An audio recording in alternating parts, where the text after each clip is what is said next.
বিশ্বজাহানের নেতা, যিনি কিয়ামতের দিন আমার আপনার গুনাহগার বান্দারের সুপারিশ করবেন, কিন্তু ওই ব্যক্তিদের সুপারিশ করবে না যারা নবীর অমান্য করে চলে। আর নবীর অমান্য আমি এর আগেও বলেছি, দাড়ি ছাঁটাই মানে নবীর অমান্য করা। আপনি নবীকে কোনো মূল্য দিচ্ছেন না, দাড়িকে আপনি বেলেটে চেঁচে দিচ্ছেন নাপিতের কাছে গিয়া, মানে আপনি নবীর সুন্নতকে কুরবানি দিচ্ছেন। কঠোরভাবে বলতে গেলে পারে কি না, তো মুলবি সাহেব এরকম বলেছে, আউযুবিল্লাহ। এটা তাকিদের সাথে বলার চেষ্টা করি, যেই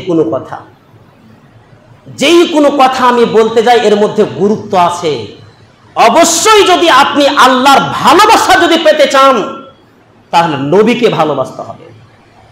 কুল ইন কুনতুম তুহিব্বুনাল্লাহ ফাত্তাবিউনি ইউহিব্বুকুমুল্লাহ ওয়া ইয়াগফির লাকুম যুনুবাকুম ওয়াল্লাহু গফুরুর রহিম। হে নবী, আপনি বলে দেন, কুল ইন কুনতুম তুহিব্বুনাল্লাহ, যদি তোমরা আল্লাহকে ভালোবাসো কিংবা আল্লাহর ভালোবাসা যদি পেতে চাও, তোমরা যদি এটা চাও যে আল্লাহ আমাকে ভালোবাসবেন, তাহলে ফাত্তাবিউনি, আমি মুহাম্মদ বলছি, তোমরা আমার অনুসরণ করে চলো। আমি যে কাজটা করেছি এই কাজটা করো, আমি যেটা করতে বলেছি এটা করো, আমি যেটা ছেড়েছি এই জিনিসটা ছেড়ে দাও। মা আতাকুমুর রাসূলু ফাখুযুহু ওয়া মা নাহাকুম আনহু ফান্তাহু, নবী যেটা দেয় সেটা তোমরা গ্রহণ করো, যেটা থেকে নবী তোমাদেরকে নিষেধ করে সেটা তোমরা ছেড়ে দাও, ত্যাগ করার চেষ্টা করো, তাহলে পরে তোমরা আল্লাহ সুবহানাহু ওয়া তাআলার ভালোবাসা পেয়ে যাবে। কি বললেন এখানে? কুল ইন কুনতুম তুহিব্বুনাল্লাহ, হে নবী আপনি বলুন, তোমরা যদি আল্লাহর ভালোবাসা যদি পেতে চাও, যে আল্লাহ তোমাকে ভালোবাসবেন, সর্বসময় ভালোবাসবেন, তাহলে ফাত্তাবিউনি, আমি মুহাম্মদ আমার অনুসরণ করতে হবে। এটা আল্লাহ আদেশ দিচ্ছেন সূরা ইমরানে। তাহলে কি হবে? ইউহিব্বুকুমুল্লাহ, আল্লাহ তাআলা তোমাদের ভালোবাসবেন। সুবহানাল্লাহ, দেখেছেন? তাহলে নবীকে আপনি নবীর সুন্নতকে কুরবানি দিয়ে, নবীকে অপমান করে, নবীকে তুচ্ছ তাচ্ছিল্য মনে করে আপনি ভালোবাসা আল্লাহ পেতে চাইছেন, কোশ্চেন কালো হবে না। এটা কোনদিন এটা হতে পারে না। হযরতে উমরের মতন একজন সাহাবী রাস্তা দিয়ে যখন যাচ্ছেন, আল্লাহ রাসূল সাল্লাল্লাহু আলাইহি ওয়াসাল্লামের সাথে যাচ্ছেন, আর উমর রাদিয়াল্লাহু তাআলা আনহু বললেন, নবী গো, পৃথিবীতে যা কিছু আছে সমস্ত জিনিস থেকে আপনাকে আমি বেশি ভালোবাসি, কিন্তু আমার জান থেকে নয়। এই কথা তিনি বুঝাতে চেয়েছেন। আমার টাকা পয়সা, বাড়ি গাড়ি, সোনা দানা, ছেলে মেয়ে, বিবি বাল বাচ্চা, যত যা কিছু আছে সমস্ত জিনিস থেকে আপনাকে আমি বেশি শ্রদ্ধা করি, আপনাকে বেশি ভালোবাসি। তো এবার আল্লাহ রাসূল কি বলছেন? লা ইউমিনু আহাদুকুম হাত্তা আকুনা আহাব্বা ইলাইহি মিন ওয়ালিদিহি ওয়া ওয়ালাদিহি ওয়ান নাসি আজমাইন।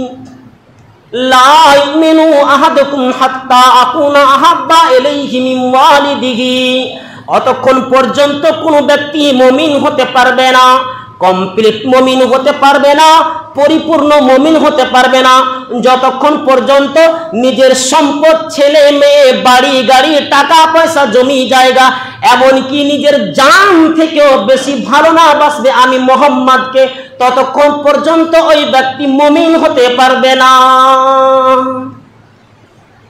এবার উত্তর কি দিলেন উমর? আল্লাহ রাসূল, তাহলে তো আমি আমার জান থেকেও আপনাকে ভালোবাসি। আমি যদি আমার জানের বেশি যদি খেয়াল রাখি, আপনার থেকে যদি আমার জানের প্রতি বেশি যদি ভালোবাসা হয়ে যায় আমার প্রতি, নিজের প্রতি, তাহলে যদি আমি মুমিন হতে না পারবো তো জান্নাতে যাব কিভাবে? ওই জন্য আল্লাহ রাসূল, আপনাকে আমার জান থেকে ভালোবাসি। আল্লাহ রাসূল বলছেন, আল আন ইয়া উমর, এতক্ষণে তুমি কমপ্লিট মুমিন হতে পেরেছ, এতক্ষণে তোমার মুমিন তুমি যে হতে পেরেছ পরিপূর্ণ, এতক্ষণে প্রমাণ দিতে পারলে তুমি। তাহলে কি বোঝা গেল? যে আল্লাহ রাসূল সাল্লাল্লাহু আলাইহি ওয়াসাল্লামকে নিজের বাড়ি গাড়ি, টাকা পয়সা, জমি জায়গা, সোনা দানা, ছেলে মেয়ে, পৃথিবীতে যত যা আছে সমস্ত জিনিস থেকে যখন আল্লাহ রাসূলকে প্রাধান্য না দিব, ততক্ষণ পর্যন্ত আমরা পরিপূর্ণ মুমিন হতে পারবো না। নাহমাদুহু ওয়া নুসাল্লি আলা রাসূলিহিল কারীম। আম্মা বা'দ ফাউযু বিল্লাহি মিনাশ শাইতানির রাজীম। মিনহা খালাকনাকুম ওয়া ফীহা নুঈদুকুম ওয়া মিনহা নুখরিজুকুম তারাতান উখরা। পথিকের বেশে হয়েছে তোমার এ ধরাই আগমন, সব কিছু ফেলে চলে যাবে তুমি আসিলে মরণক্ষণ, আসিলে মরণক্ষণ। সাজো সকালে এত ছুটাছুটি কেন বা কিসের নেশায়, সম্বল কিছু করো না জোগাড়, বসে আছো কার আশায় তুমি, বসে আছো কার আশায়। বিচারের দিনে পাশে দাঁড়াবে না কেউ তো আপনজন, সব কিছু ফেলে চলে যাবে তুমি আসিলে মরণক্ষণ, আসিলে মরণক্ষণ। শূন্য হাতে এসেছিলে ভাবে শূন্য হাত ফিরে যাবে, বাড়ি আর গাড়ি টাকা আর করি সব কিছুই পড়ে রবে, সব কিছুই পড়ে রবে। আরামের তরে ভালোবাসো যদি শীতল গাছের ছায়া, আখেরাত লাগি করো কিছু কাজ, ছাড়ো দুনিয়ার মায়া তুমি, ছাড়ো দুনিয়ার মায়া। প্রশংসা মাত্রই সেই মহান স্রষ্টা আল্লাহ রব্বুল ইজ্জতের জন্য, যে আল্লাহ রব্বুল আলামিনের প্রশংসা করে আমরা শেষ করতে পারিনি, পারছি না, আগামীতেও পারবো না। সেই আল্লাহ রব্বুল আলামিনের দরবারে আমরা সংক্ষিপ্ত প্রশংসা করি, সকলে আমরা বলি আলহামদুলিল্লাহ। বাদহু জনাবে মুহাম্মদুর রাসূলুল্লাহ সাল্লাল্লাহু আলাইহি ওয়াসাল্লামের ওপর অগণন দরুদ এবং সালাম বর্ষিত হোক, আমিন। আল্লাহুম্মা সাল্লি আলাইহি আল্লাহুম্মা বারিক আলাইহি। আমাদের মাঝে বা আমাদেরকে বিভিন্ন রকম মাসলা মাসাইল সম্পর্কে প্রশ্ন করে থাকে, কিন্তু এমন প্রশ্নটা কমই হয় যে আমরা গুনাহ থেকে কিভাবে বাঁচব। এই প্রশ্নগুলো কিন্তু আমরা কোনোদিন শুনতে পাই না। বিভিন্ন রকম জটিল থেকে জটিল প্রশ্ন হয়ে থাকে, কঠিন থেকে কঠিন প্রশ্ন হয়, কিন্তু এই প্রশ্নটা কমই হয় যে গুনাহ থেকে বাঁচব কিভাবে। কেন? এমন কিছু আমরা মানুষ আছি যারা গুনাহ করতে ভালোবাসে, আবার এমন কিছু আমরা আছি যারা গুনাহর বিপরীত কাজ করে। গুনাহকে সেই ব্যক্তি অ্যাকসেপ্ট করে না, বরং যারা পাপ করে তাদেরকে নসিহত করে থাকে, ওসিয়ত করে থাকে যে দেখুন, দুনিয়া হচ্ছে ক্ষণিকের জায়গা, এটা হলো অস্থায়ী জায়গা, এর পরের যে জীবনটা আছে সেটার নাম হলো স্থায়ী জীবন। ওখান থেকে কেউ আর আসতেও পারবে না। ওখানে যদি আল্লাহ সুবহানাহু ওয়া তাআলাকে কেউ ঘুষ দিতে চায় সেটাও গ্রহণ করা হবে না। ইন্নাল্লাযীনা কাফারু লান তুগনি আনহুম আমওয়ালুহুম ওয়ালা আওলাদুহুম মিনাল্লাহি শাইয়্যা। যারা কুফরি করেছে, যারা আল্লাহ সুবহানাহু ওয়া তাআলার বিধানকে মানেনি, বিধানকে অমান্য করে চলেছে, অস্বীকার করে চলেছে, ইনকার করে চলেছে, আল্লাহ সুবহানাহু ওয়া তাআলা তিনি বলছেন লান তুগনি আনহুম আমওয়ালুহুম। কিয়ামতের দিন তাদের ধন সম্পদ, তাদের ছেলে মেয়ে মিনাল্লাহি শাইআ কোনো কাজে আসবে না আল্লাহর কাছে। এরা যদি বলে যে আল্লাহ, আমি আমার পুরো সম্পদ 20 বছরের, 30 বছরের, 40 বছরের, 50 বছরের, 100 বছরের যতগুলো আমি সম্পদ কামিয়েছি, আল্লাহ তুমি এই সম্পদগুলো নিয়ে নাও এবং আমাকে তুমি জাহান্নাম থেকে নিষ্কৃতি দাও, তুমি আমাকে জাহান্নাম থেকে বাঁচিয়ে নাও। তো আল্লাহ সুবহানাহু ওয়া তাআলা তিনি বলছেন যে আল্লাহর কাছে এই সমস্ত জিনিসগুলো কোনো কাজে আসবে না। ইন্নাল্লাযীনা কাফারু ওয়া মাতু ওয়া হুম কুফফারু ফালান ইউকবালা মিন আহাদিহিম মিলউল আরজি যাহাবা। আল্লাহ সুবহানাহু ওয়া তাআলা তিনি এটাও বলছেন ইন্নাল্লাযীনা কাফারু, যারা কুফর করেছে, যারা অস্বীকার করেছে, হাজারো বার সালাত আদায় করতে বলা হয় তারপরেও সালাত আদায় করে না, যারা আল্লাহ সুবহানাহু ওয়া তাআলার বিধিবিধানকে অমান্য করে চলেছে, লঙ্ঘন করে চলেছে, এদের ব্যাপারে বলা হলো কি ওয়ামা তুহুম কুফফারু ফালান ইউকবালা মিন আহাদিহিম মিনউল আরজি যাহাবা। আর ওই কুফরের অবস্থাতেই মৃত্যুবরণ করেছে, তওবাও করেনি, তওবা করার সুযোগ তো অনেক পেয়েছে কিন্তু ওই সুযোগটা কাজে লাগায়নি। তো আল্লাহ তাআলা বলছেন এরা যদি জমিন ভর্তি সোনা যদি আমাকে দেয় তাহলেও তাদের জমিন ভর্তি সোনা আল্লাহর কাছে গ্রহণযোগ্য হবে না, কবুল করা হবে না। ফালাই ইউকবালা মিন আহাদিহিম মিনউল আরজি যাহাবা। মাদ্রাসা থেকে কোনো আলেম ওলামা যখন আসে যে আমরা অমুক মাদ্রাসা থেকে এসেছি, যে যা পারবেন সাদকা করবেন, দান খায়রাত করবেন, তখন কেউ 10 টাকা 5 টাকা এরকম ভাবে দিয়ে আমরা বিদায় দিয়ে দিই। কেউ আবার দিনা, কেউ আবার ওপর থেকে আবার খারাপ ধারণা করে। তো সামান্য 10টা টাকা আমার বের হলো না, আর আল্লাহ সুবহানাহু ওয়া তাআলার কাছে যতগুলো আপনি টাকা ইনকাম করেছিলেন, যত আপনি অর্থ কামিয়েছিলেন, জমি জায়গা বাড়ি গাড়ি সোনা দানা যা করেছিলেন, আল্লাহকে মাত্র 5 মিনিটের মধ্যে 1 মিনিটের মধ্যে বলবেন যে 1টা মিনিট আমাকে নিষ্কৃতি দাও, আমাকে আমার জিনিসটাকে কবুল করো। তো আল্লাহ বলছে কবুল করা হবে না। ফালাই ইউকবালা মিন আহাদিহিম মিনউল আরজি যাহাবা।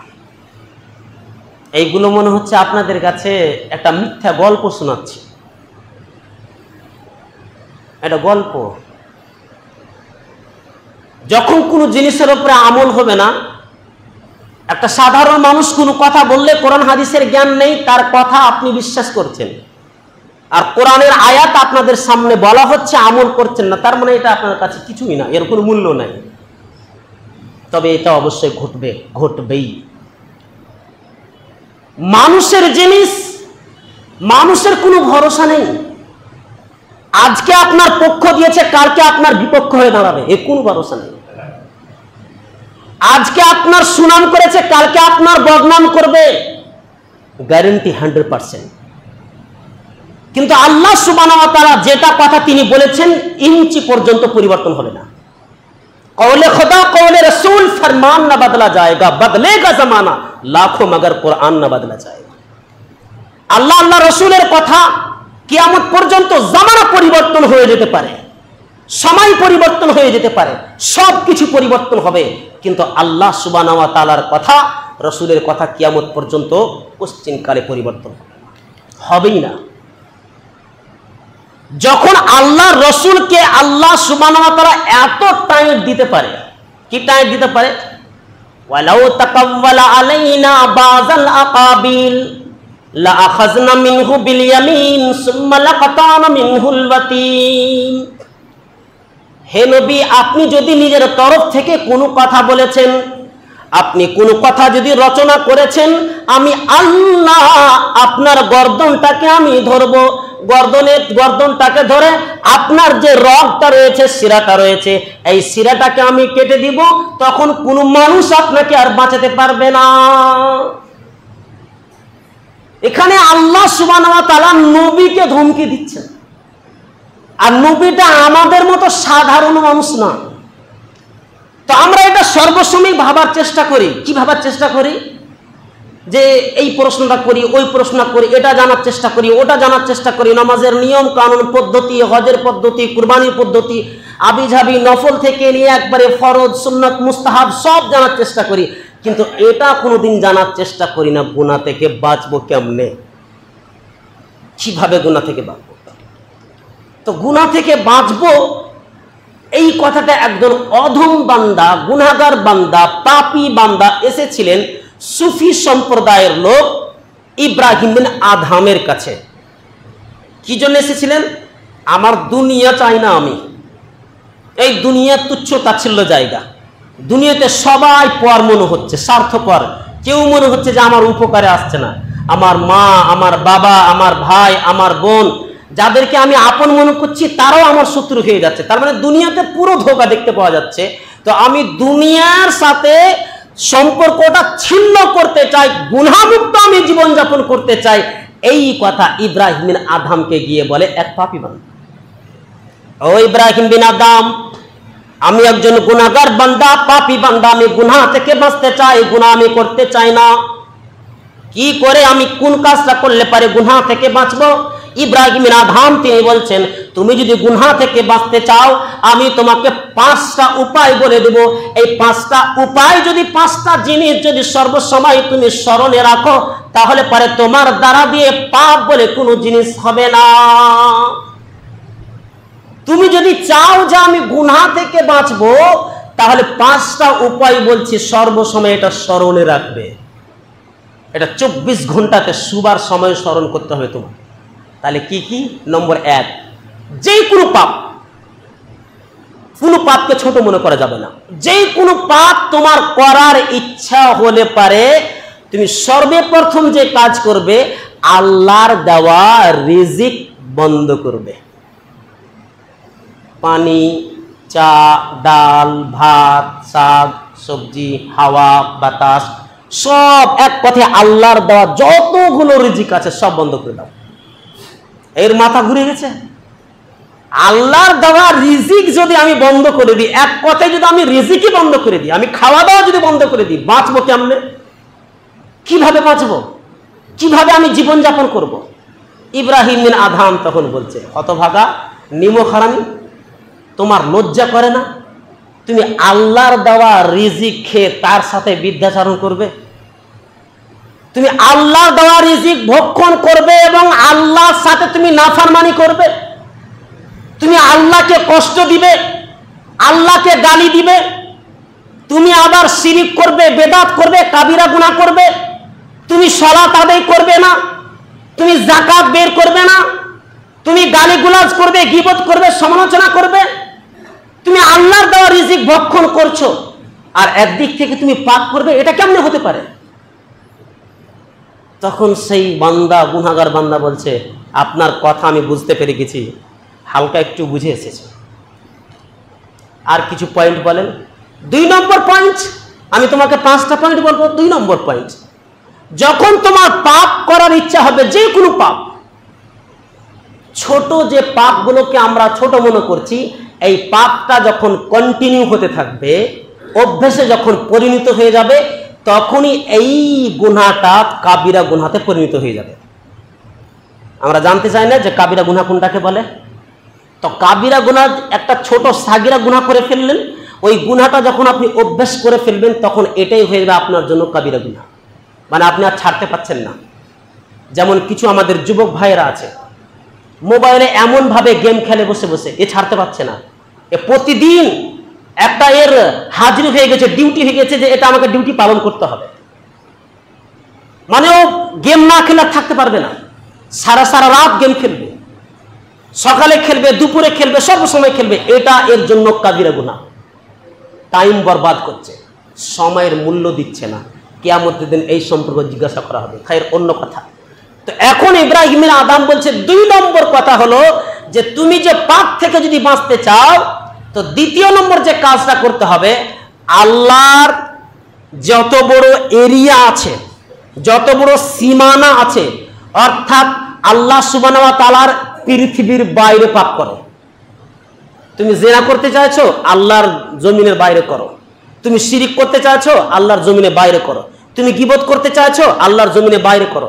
তুমি কি বেনামাজি অবস্থায় জীবনযাপন করতে চাইছো, আল্লাহর জমিনের বাইরে করো। তার মানে আল্লাহর জমিনে করতে পারা যাবে না। এই লোকটা বলছে, এটা কি করে সম্ভব? এটা তো আরো ওর থেকে ডিফিকাল্ট মনে হচ্ছে, আরো বেশি কঠিন মনে হচ্ছে। তখন এবার ইব্রাহিম বিন আদহাম বলছে, নিমক হারামি, তোমার লজ্জা লাগে না?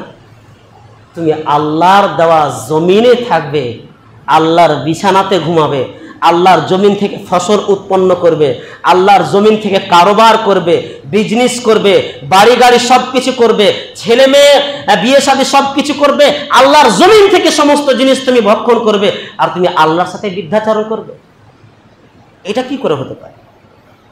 আল্লাহর জমিনে থাকতে থাকতে তুমি পাপ করবে, আল্লাহর জমিনে থেকে তুমি পাপ করবে। এটা তোমাকে তোমার বিবেক বাধা দিচ্ছে না যে এই কাজটা তুমি কত বড় ভুল কাজ করছো? এটা তোমাকে বলে না? তোমার জমির তোমাকে বলছে না? তোমার মস্তিষ্ক তোমাকে বলছে না? এই বুঝে গেছে, বুঝতে পেরে গেছে। 3 নম্বরটা বলেন কি বলছে? 3 নম্বর, যখন তোমার পাপ করার ইচ্ছা হবে, ভালো করে শোনো, যেই কোনো পাপ গুনাহ করার ইচ্ছা হলে পারে আল্লাহর চেহারার সামনে নয়, আল্লাহর চেহারার আড়ালে করো। এমন জায়গাতে করো যেন তোমাকে আল্লাহ না দেখতে পায়। এর তো আরো মাথা ঘুরে গেছে।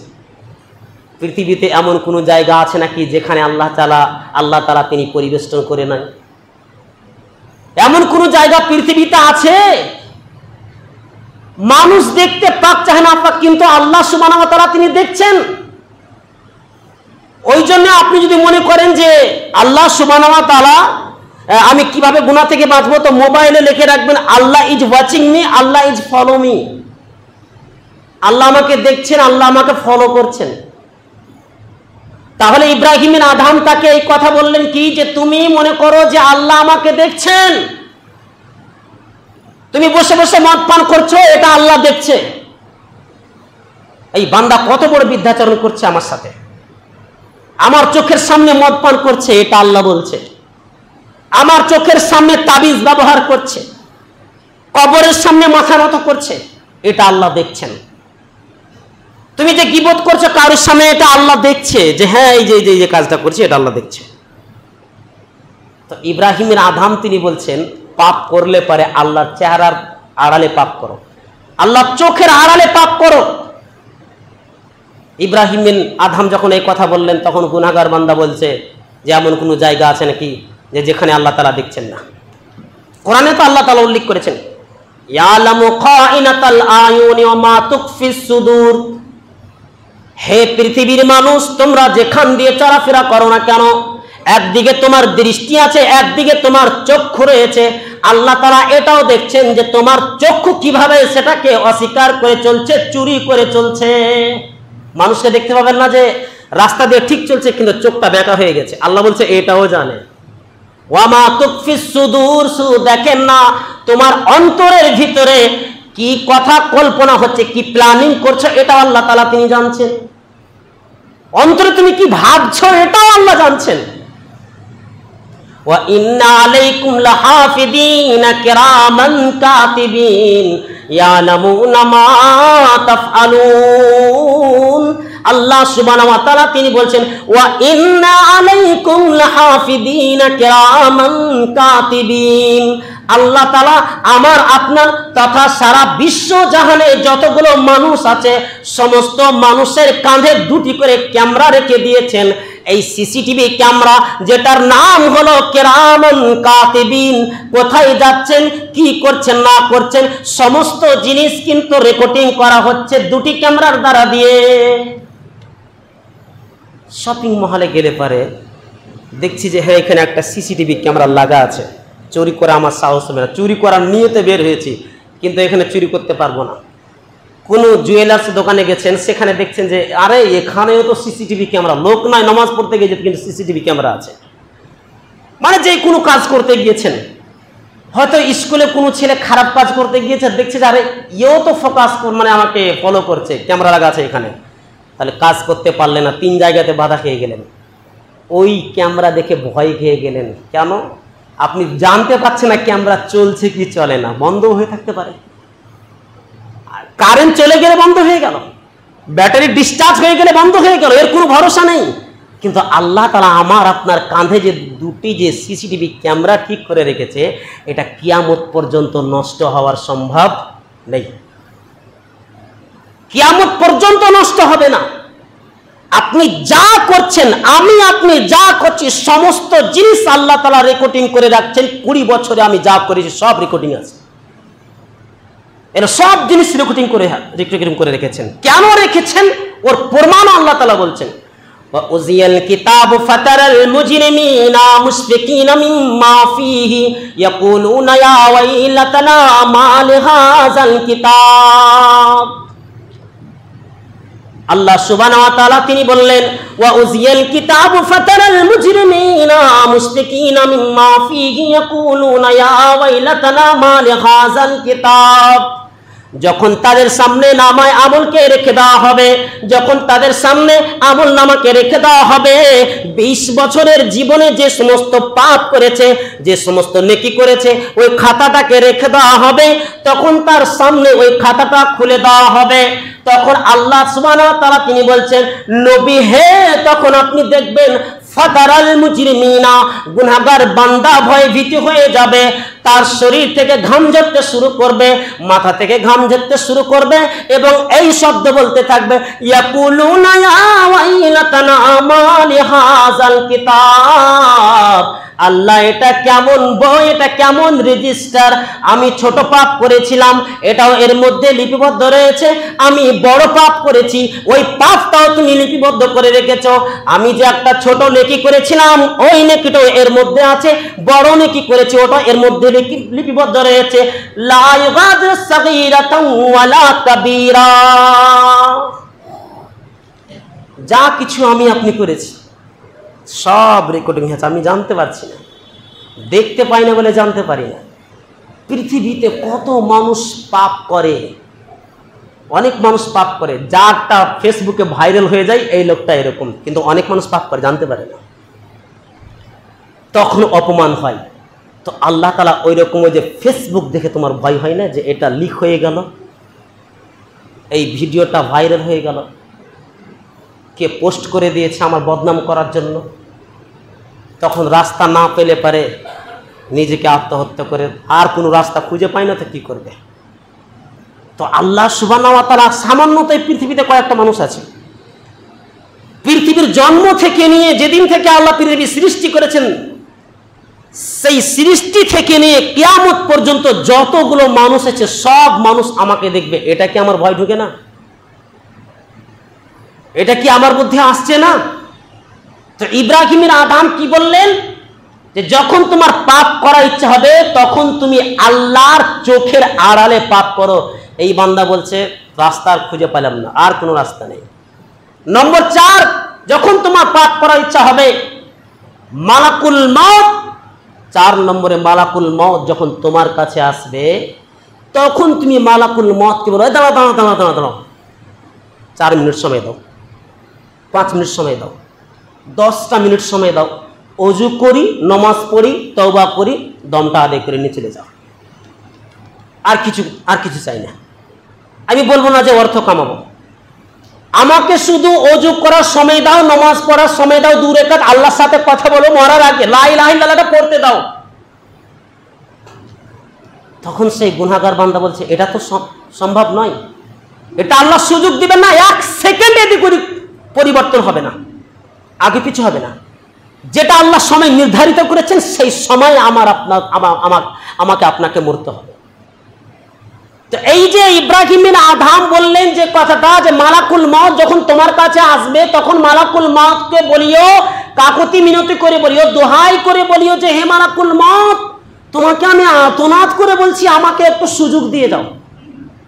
মালাকুল মউত কি সুযোগ দেবে? না না না, আর সুযোগ দিবেন না।